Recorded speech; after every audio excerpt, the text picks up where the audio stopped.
नमस्कार दोस्तों, गणेश चतुर्थी एक जीवंत त्योहार है जो समुदायों को भगवान गणेश के जन्म के खुशी के जश्न में एक साथ लाता है। यह 10 दिवसीय त्योहार जो आमतौर पर अगस्त या सितंबर में आता है, ये सिर्फ एक धार्मिक अनुष्ठान नहीं है, यह सांस्कृतिक एकता और भक्ति का भव्य अभिव्यक्ति है। जटिल रूप से तैयार की गई मूर्तियों की स्थापना से लेकर भजनों के मधुर मंत्रों तक हर पल आध्यात्मिक महत्व और सांप्रदायिक सद्भाव से ओतप्रोत है। गणेश जी का मूल सिर कहाँ गिरा था? भारत में सबसे लंबा गणेश विसर्जन बारात कहाँ होता है? चूहा कैसे बना भगवान गणेश का वाहन?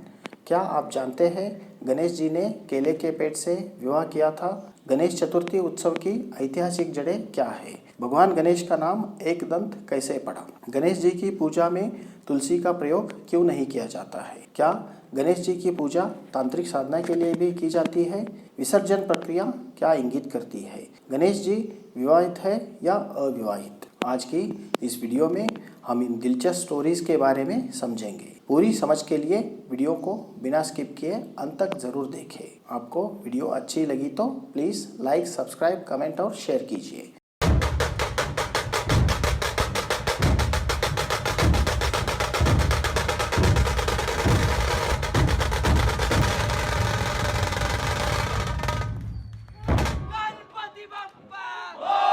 गणेश जी का मूल सिर कहाँ गिरा था? विभिन्न पौराणिक कथाओं के अनुसार भगवान गणेश का मूल सिर एक स्थान पर गिरा था जिसे उत्तराखंड की एक गुफा पाताल भुवनेश्वर के नाम से जाना जाता है। इस गुफा को विभिन्न किंवदंतियों से महत्वपूर्ण माना जाता है और कहा जाता है कि भगवान शिव अपने एक रूप में गणेश जी के कटे हुए सिर की रक्षा करते हुए इस स्थान की रक्षा करते हैं। इसे एक महत्वपूर्ण तीर्थस्थल माना जाता है। वहाँ के मंदिर को आदि गणेश के नाम से भी जाना जाता है, जो हाथी का सिर लगाए जाने से पहले गणेश जी के मूल रूप से इसके संबंध को दर्शाता है। भारत में सबसे लंबा भगवान गणेश विसर्जन बारात कहाँ होता है? भारत के सबसे पुराने मंडलों में से एक लालबागचा राजा मंडल की स्थापना वर्ष 1934 में पेरूचाल के इलाकों में की गई थी। 1932 में चौल को बंद कर दिया गया और मछुआरों और विक्रेताओं ने इस स्थान पर गणपति स्थापित करने का वादा किया। 1935 में लालबागचा राजा की स्थापना पहली बार मछुआरों द्वारा की गई थी। मुंबई में कांबली परिवार ने गणपति की मूर्तियों को डिज़ाइन और पुनर्निर्मित किया। लालबागचा राजा भारत में सबसे भव्य गणपति विसर्जन का आयोजन करता है, जिसका जुलूस सुबह 10 बजे से अगली सुबह तक देखा जा सकता है। विशेष रूप से मुंबई में लालबागचा राजा सबसे लंबे विसर्जन जुलूसों में से एक है, जो 24 घंटे से अधिक समय तक चलता है। चूहा कैसे बना भगवान गणेश का वाहन? हिंदू पौराणिक कथाओं के अनुसार एक कहानी यह है कि क्रौंच, एक दिव्य संगीतकार ने गलती से ऋषि वामदेव के पैर पर पैर रख दिया था, जिन्होंने उसे चूहा बनने का श्राप दिया। हालांकि क्रौंच एक विशाल पर्वत आकार के कृंतक में बदल गया, जिसने हर जगह विनाश का कारण बना दिया। जब विशाल चूहे ने ऋषि पराशर के आश्रम को तहस नहस कर दिया, जहां भगवान गणेश रह रहे थे, तो गणेश जी ने उसे अपने पास से पकड़ लिया। क्रौंच ने क्षमा मांगी और जीवन भर के लिए गणेश जी का छोटा वाहन बनने के लिए सहमत हो गया। एक अन्य किंवदंती कहानी है कि गणेश जी ने राक्षस मूषिकासुर को हराया और सजा से बचने के लिए उसे अपनी सवारी बनाया। क्या आप जानते हैं गणेश जी ने केले के पेड़ से विवाह किया था? पश्चिम बंगाल में दुर्गा पूजा के दौरान केले के पेड़ को लाल किनारी वाली सफ़ेद साड़ी, सिंदूर और फूलों से सजाया जाता है। केले के पेड़ को गणेश जी की मूर्ति के बगल में रखा जाता है, जहां उनकी दुल्हन के प्रतीक के रूप में इसकी पूजा की जाती है। कहानी की शुरुआत देवी दुर्गा के प्रिय पुत्र भगवान गणेश से होती है, जो अपनी शादी की तैयारी कर रहे थे। चिंता के एक क्षण में वह घर लौटता है और अपनी माँ को उत्सुकता से चावल खाते हुए देखता है। देवी दुर्गा इस बात को लेकर अपनी आशंका व्यक्त करती है कि क्या गणेश जी की भावी पत्नी उनकी पर्याप्त देखभाल करेगी, खासकर भोजन उपलब्ध करने के मामले में। उसे आश्वस्त करने के लिए गणेश जी ने एक केले के पेड़ को काट दिया और उसे अपनी दुल्हन के रूप में प्रस्तुत किया और इसे अपनी बहू घोषित किया। यह कृत्य यह सुनिश्चित करने की उनकी प्रतिबद्धता का प्रतीक है कि जब तक आसपास केले के पेड़ है जो प्रचुर मात्रा में और पौष्टिक है, उनकी माँ कभी भूखी नहीं सोएगी। गणेश चतुर्थी उत्सव की ऐतिहासिक जड़ें क्या है? जबकि कई लोग मानते हैं कि भगवान गणेश का जन्मदिन गणेश चतुर्थी पहली बार तब मनाया गया था जब चालुक्य, शातवाहन और राष्ट्रकूट राजवंशों ने 271 ईसा पूर्व और 1190 ईस्वी के बीच शासन किया था। हालांकि गणेश चतुर्थी उत्सव का पहला ऐतिहासिक रिकॉर्ड मराठा साम्राज्य के संस्थापक छत्रपति शिवाजी महाराज के युग का है। भगवान गणेश को उनका कुल देवता या पारिवारिक देवता माना जाता था। हालांकि 19वीं सदी के अंत तक यह मुख्य रूप से एक निजी मामला था, जब 1893 में बाल गंगाधर तिलक के प्रयासों से इसे सार्वजनिक प्रसिद्धि मिली, जिनका उद्देश्य ब्रिटिश शासन के खिलाफ लोगों को एकजुट करना था। भगवान गणेश का नाम एकदंत कैसे पड़ा? सबसे प्रसिद्ध किंवदंतियों में से एक में ऋषि व्यास शामिल है, जिन्हें महाकाव्य महाभारत लिखने के लिए एक लेखक की आवश्यकता थी। उन्होंने भगवान गणेश से संपर्क किया, जो इस शर्त पर कार्य के लिए सहमत हुए कि व्यास बिना रुके छंदों का पाठ करेंगे। जैसे ही गणेश जी लिखना शुरू किया, उनका लेखन उपकरण टूट गया, जिससे उन्हें कार्य जारी रखने के लिए अपना एक दांत तोड़ना पड़ा। यह अधिनियम इस विचार का प्रतीक है कि ज्ञान और रचनात्मकता की खोज में अक्सर महान बलिदान आवश्यक होते हैं।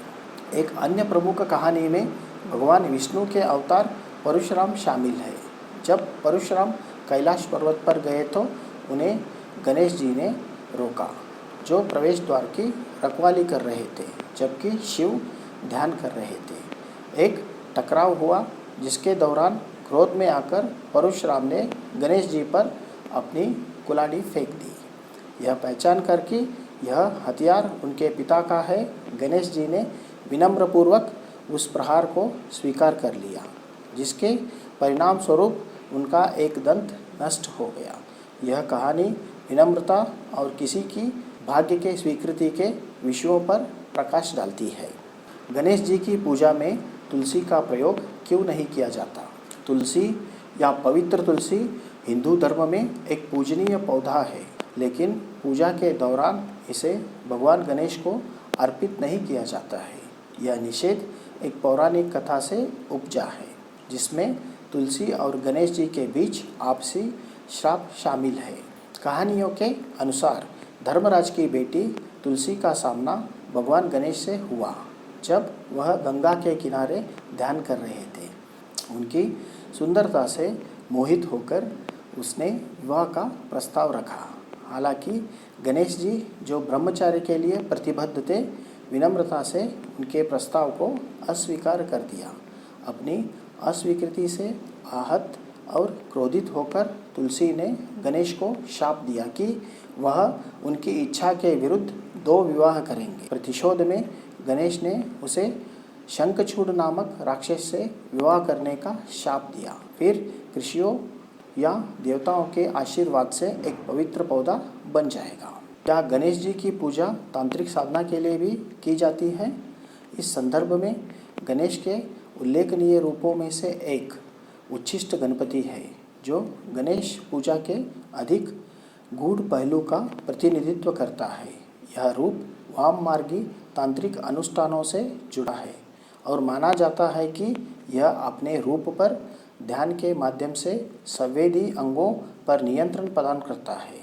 उच्छिष्ट गणपति की पूजा में ऐसी प्रथाएं शामिल हैं जिनमें अपरंपरागत अनुष्ठान शामिल हो सकते हैं, जो आध्यात्मिक लक्ष्यों को प्राप्त करने के लिए वर्जनाओं को तोड़ने पर जोर देते हैं।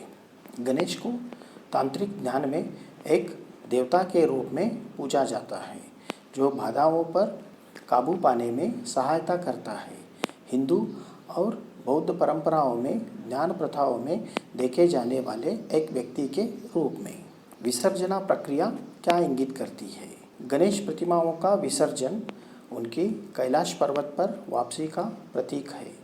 विसर्जन भक्तों के साथ समय बिताने के बाद गणेश जी की अपनी दिव्य घर पे वापसी का प्रतीक है। ऐसा माना जाता है कि जैसे ही गणेश जी प्रस्थान करते हैं, वे अपने साथ भक्तों की बाधाओं और दुर्भाग्य को ले जाते हैं, जिससे उनका जीवन शुद्ध हो जाता है।